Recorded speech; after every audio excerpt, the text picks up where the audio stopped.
I'm Gotham's reckoning. I was wrong about The Dark Knight Rises.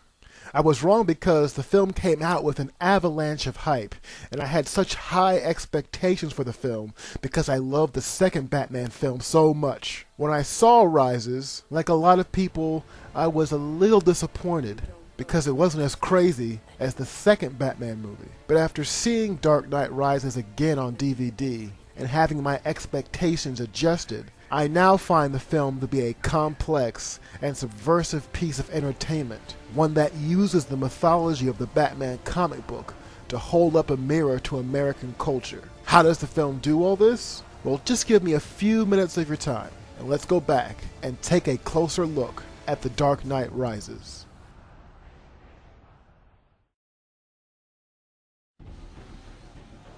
Now, of course, Batman is a big-budget superhero action movie, but for our purposes, we should think of this film as a ghost story. As with most ghost stories, the past and other things that were once buried have now risen to haunt the present. In fact, in The Dark Knight Rises, the ideas of rising and falling are what make up the story. Thanks to Batman, Gotham City has risen from the chaos that gripped it in the first two films and now enjoys a period of peace and prosperity. But a villain from Batman's past rises literally from the sewers of Gotham, and in the ensuing battle, both Batman and Gotham City will have fallen. Our hero will have to face his ghost from the past and rise himself to save and restore Gotham City. That's the basic story arc of this film.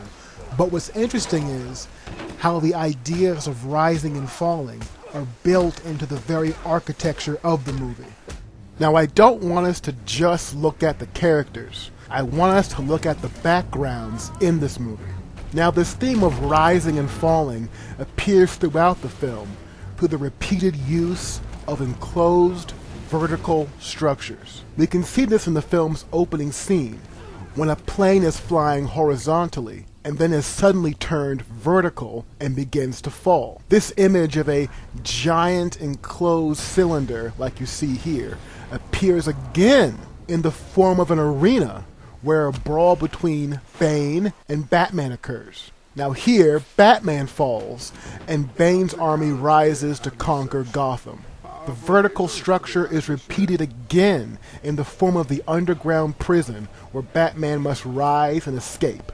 Now, all this rising and falling imagery is important because the very idea of Batman comes from an incident that Bruce Wayne experienced when he was a child, and he fell into a dark cave, a place from which he never really escaped. Now, this is the essence of filmmaking here.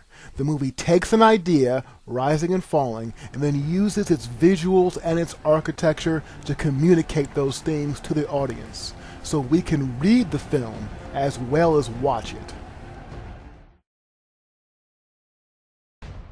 I think most comic book movies are escapist entertainment.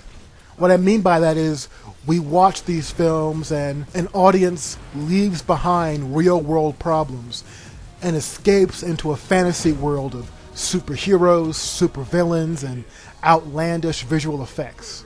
What's different about Dark Knight Rises is, instead of escaping into a fantasy comic book world, the film turns Gotham City into an odd reflection of contemporary America. Now, after his defeat of Batman, Bane does not go on to conquer Gotham by military force. Instead, he rallies the people of Gotham based on their anger at the city's wealthy ruling class. The oppressors of generations who have kept you down with myths of opportunity, and we give it back to you, the people. Gotham is yours. What's important here is that we understand how a film operates in the historical context of its release. Now, at the time the Batman film was made, there were protests all over the country that wanted to draw attention to corporate greed and the growing economic disparity between the poor and the wealthy. Bane's speech outside Gotham Prison echoes the ideas spread during the Occupy Wall Street movement, as he calls for the 99% to unite and overthrow the ruling 1%. Now, when I first saw this movie, this is the moment where I sat up and really began to pay attention. Instead of letting us escape into a superhero fantasy world, The Dark Knight Rises forces its audience to confront the perceived dishonesty and corruption at the heart of American capitalism.